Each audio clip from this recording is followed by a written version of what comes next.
বাংলাদেশের অন্তর্বর্তী সরকারকে নির্বাচনের আগে এবং ভোটের দিন সহিংসতা আশঙ্কা করছে। গত 17 মাস ধরে আইন শৃঙ্খলা পরিস্থিতির চরম অবনতি আর সরকারের মিত্রদের মব সন্ত্রাসের কারণে জনগণের যে আশঙ্কা, সেটি কি এবার সরকারই প্রথম প্রকাশ করলো? এমন প্রশ্ন উঠছে পররাষ্ট্র মন্ত্রণালয়ের একটি বিবৃতিকে কেন্দ্র করে। বিবৃতি দিয়েছে অন্তর্বর্তী সরকার পররাষ্ট্র মন্ত্রণালয় থেকে। 23শে জানুয়ারি ভারতের দিল্লিতে একটি অনুষ্ঠানে সাংবাদিকদের উদ্দেশ্যে শেখ হাসিনার অডিও ভাষণ প্রচারিত হয়, যেখানে বাংলাদেশের সাবেক প্রধানমন্ত্রী অধ্যাপক ইউনূস ও অন্তর্বর্তী সরকারের কড়া সমালোচনা করেন। ওই ভাষণে শেখ হাসিনা 5টি দফার কথা বলেন। ভারতে বসে প্রকাশ্য একটি অনুষ্ঠানে শেখ হাসিনার এমন অডিও ভাষণ প্রচারে বাংলাদেশের সরকার বিস্মিত ও হতবাক বলে মনে করছে দেশটির পররাষ্ট্র মন্ত্রণালয়।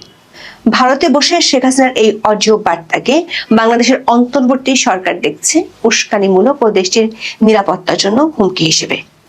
বাংলাদেশের পররাষ্ট্র মন্ত্রণালয়ের বিবৃতির শেষ দিকে বলা হয়েছে, নির্বাচনের আগে ও নির্বাচনের দিন সহিংসতা ও সন্ত্রাসী কর্মকাণ্ডের জন্য বাংলাদেশ সরকার আওয়ামী লীগকে দায়ী করবে এবং এর অশুভ ষড়যন্ত্র ব্যর্থ করতে যথাযথ ব্যবস্থা নেবে। প্রশ্ন হলো, সরকার কি ধরেই নিচ্ছে নির্বাচনের আগে ও ভোটের দিন সহিংসতা হবে? আবার যদি হয়ও, তাহলে আগে থেকে কিভাবে সরকার ধরে নিচ্ছে এটি আওয়ামী লীগই করবে, যেখানে থানা পুলিশের লুণ্ঠিত 1350 অস্ত্র এখনো উদ্ধার করতে পারেনি? দিনে দুপুরে আইন শৃঙ্খলা বাহিনীর উপর আক্রমণ করছে সন্ত্রাসীরা, সেখানে সরকার ঘটনা ঘটার আগে কার্যক্রম নিষিদ্ধ থাকা দলটির উপর দায় চাপিয়ে সন্ত্রাসীদের অভয়ারণ্য বানাতে লাইসেন্স দিয়ে দিচ্ছে না তো, এমন আশঙ্কা করছেন অনেকেই। নাকি সরকার আগে থেকেই নিজের দুর্বলতা ঢাকতে সেলফ ডিফেন্স নিয়ে নিচ্ছে? 2 দফার ডেভিল হান্ট সহ নানা ধরনের অভিযান চালিয়েও সরকার কেন আতঙ্কে ভুগছে? ভারতের দিল্লিতে থাকা বাংলাদেশের সাবেক প্রধানমন্ত্রী শেখ হাসিনা এই প্রথম প্রকাশ্যে মুখ খুলে বাংলাদেশের অন্তর্বর্তী সরকারের বিরুদ্ধে তীব্র আক্রমণ করেন গত 23শে জানুয়ারি। শুক্রবার প্রাক রেকর্ডেড অডিও বার্তায় তিনি বাংলাদেশের মানুষকে অন্তর্বর্তী প্রশাসনের বিরুদ্ধে ঐক্যবদ্ধ আন্দোলনের ডাক দেন। তার অভিযোগ, অধ্যাপক ইউনূসের নেতৃত্বাধীন সরকার অবাধ ও সুষ্ঠু নির্বাচন করাতে সম্পূর্ণ ব্যর্থ। বাংলাদেশে আগামী 12ই ফেব্রুয়ারি 2000 জাতীয় সংসদ নির্বাচন হওয়ার কথা, তবে সেই নির্বাচনে শেখ হাসিনার দল আওয়ামী লীগ অংশ নিতে পারবে না। ঠিক এই প্রেক্ষিতেই দিল্লিতে সেভ ডেমোক্রেসি ইন বাংলাদেশ শীর্ষক এক অনুষ্ঠানে তার অডিও বার্তা শোনানো হয়। ভাষণে শেখ হাসিনা 5 দফা দাবি তুলে ধরেন। তার মধ্যে রয়েছে, প্রথমত, ইউনূস সরকারের অপসারণ করে গণতন্ত্র পুনরুদ্ধার; দ্বিতীয়ত, অবিলম্বে হিংসা ও নৈরাজ্য বন্ধ করতে হবে; 3 নম্বরে বলা হয়েছে, নারী, সংখ্যালঘু ও দুর্বল জনগোষ্ঠীর নিরাপত্তার লোহার মতো নিশ্চয়তা দিতে হবে; 4 বলা হয়েছে, রাজনৈতিক উদ্দেশ্য প্রণীত মামলা ও সাংবাদিকদের নিপীড়ন বন্ধ করতে হবে; এবং সবশেষ বলা হয়েছে, জাতিসংঘের অধীনে জুলাই আন্দোলনে সংগঠিত হত্যাকাণ্ডের তদন্ত করতে হবে। রাজনৈতিক পর্যবেক্ষকদের মতে এই ভাষণের মাধ্যমে নির্বাচনের আগে আওয়ামী লীগকে প্রাসঙ্গিক রাখার চেষ্টা করলেন শেখ হাসিনা। শেখ হাসিনার এই অডিও বার্তা নিয়ে যতটা না বিশ্লেষণ চলছে, তার চেয়ে বেশি আলোচনা হচ্ছে শেখ হাসিনা এই প্রথমবারের কোনো অনুষ্ঠানে রেকর্ডেড হলেও বার্তা দিয়েছেন। এতদিন পর্যন্ত অনলাইনে দলীয় নেতাকর্মীদের উদ্দেশ্যে তিনি অডিও বার্তা দিতেন, কিন্তু বিদেশি অনেক সাংবাদিকদের সামনে শেখ হাসিনার এই বার্তা একেবারেই নতুন এবং এর মাধ্যমে আলোচনা হচ্ছে শেখ হাসিনাকে দিল্লি সক্রিয় রাজনীতি করার অনুমতি দিচ্ছে কিনা। 25শে জুলাই বাংলাদেশের অন্তর্বর্তী সরকারের পররাষ্ট্র মন্ত্রণালয় এভাবে প্রকাশ্য অনুষ্ঠানে শেখ হাসিনার ভাষণ প্রচার নিয়ে তীব্র আপত্তি জানিয়েছে। পররাষ্ট্র মন্ত্রণালয়ের দেয়া বিবৃতিতে বলা হয়, শেখ হাসিনা, যিনি মানবতা বিরোধী অপরাধ করার জন্য আন্তর্জাতিক অপরাধ ট্রাইব্যুনালে দোষী সাব্যস্ত হয়েছেন, গত 23শে জানুয়ারি দিল্লিতে একটি প্রকাশ্য অনুষ্ঠানে তাকে একটি বিবৃতি দেওয়ার সুযোগ দেওয়া হয়েছিল, যেখানে তিনি প্রকাশ্যে বাংলাদেশ সরকারকে অপসারণের আহ্বান জানিয়েছেন। বাংলাদেশের অন্তর্বর্তী সরকার মনে করছে এর মাধ্যমে শেখ হাসিনা তার দলের অনুগত এবং সাধারণ জনগণকে সন্ত্রাসী কর্মকাণ্ড চালানোর জন্য নির্লজ্জ উস্কানি দিয়েছেন, বাংলাদেশের আসন্ন সাধারণ নির্বাচনকে বাধাগ্রস্ত করার জন্য।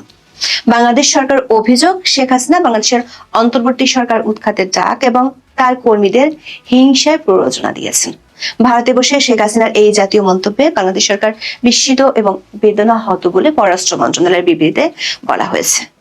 দর্শক, এর আগে বাংলাদেশ সরকার বেশ কয়েকবার শেখ হাসিনা যে তার দলের নেতা কর্মীদের উদ্দেশ্যে অডিও বার্তা দেন তার প্রতিবাদ জানিয়েছে। আবার ভারত বাংলাদেশের বন্দি প্রত্যর্পণ চুক্তি অনুযায়ী শেখ হাসিনাকে ফেরত দিতে 2 দফা অনুরোধ জানিয়েছিল। বাংলাদেশের পররাষ্ট্র মন্ত্রণালয় বিবৃতিতে বিষয়টি উল্লেখ করে বলেছে, বাংলাদেশ সরকারের বারবার অনুরোধ সত্ত্বেও দ্বিপক্ষীয় প্রত্যর্পণ চুক্তির আওতায় শেখ হাসিনাকে বাংলাদেশের কাছে হস্তান্তর করা বাধ্যবাধকতা ভারত এখনো কার্যকর না করায় বাংলাদেশ গভীরভাবে ক্ষুব্ধ। বাংলাদেশ মনে করে এটি স্পষ্টতই বাংলাদেশের গণতান্ত্রিক উত্তরণ এবং শান্তি ও নিরাপত্তাকে হুমকির মুখে ফেলেছে।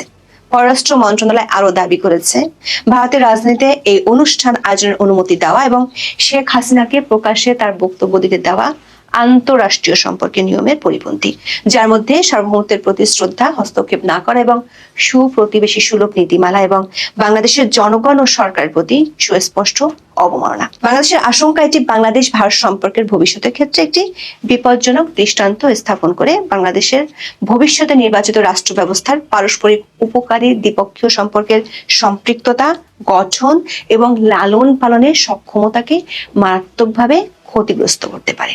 তবে বিবৃতির শেষ অংশটি বেশ উল্লেখযোগ্য। পররাষ্ট্র মন্ত্রণালয় বলছে, আওয়ামী লীগ নেতৃত্বের নির্লজ্জ উস্কানি আবারও প্রমাণ করে কেন অন্তর্বর্তী সরকারকে তার কার্যক্রম নিষিদ্ধ করতে হয়েছিল। নির্বাচনের আগে ও নির্বাচনের দিন সহিংসতা ও সন্ত্রাসী কর্মকাণ্ডের জন্য বাংলাদেশ এই সংগঠনকে দায়ী করবে এবং এর অশুভ ষড়যন্ত্র ব্যর্থ করতে যথাযথ ব্যবস্থা নেবে। প্রশ্ন হলো, ইতিহাস নির্বাচন আয়োজনের ঘোষণা দেয়া সরকার কেন মনে করছে নির্বাচনের আগে ও ভোটের দিন সহিংসতা হবে?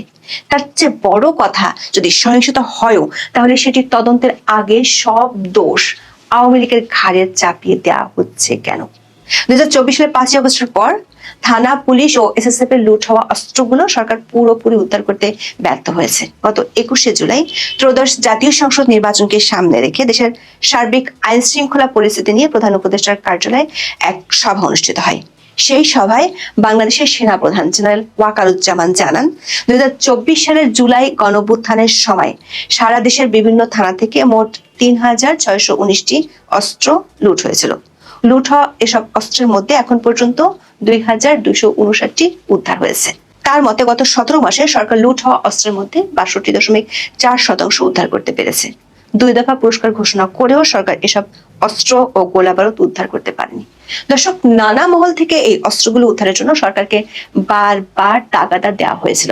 আবার জুলাই আন্দোলনের সময় কারাগার থেকে পালিয়ে যাওয়া দণ্ডপ্রাপ্ত আসামি ও জঙ্গিরা এখনো রয়ে গেছে ধরা ছোঁয়ার বাইরে।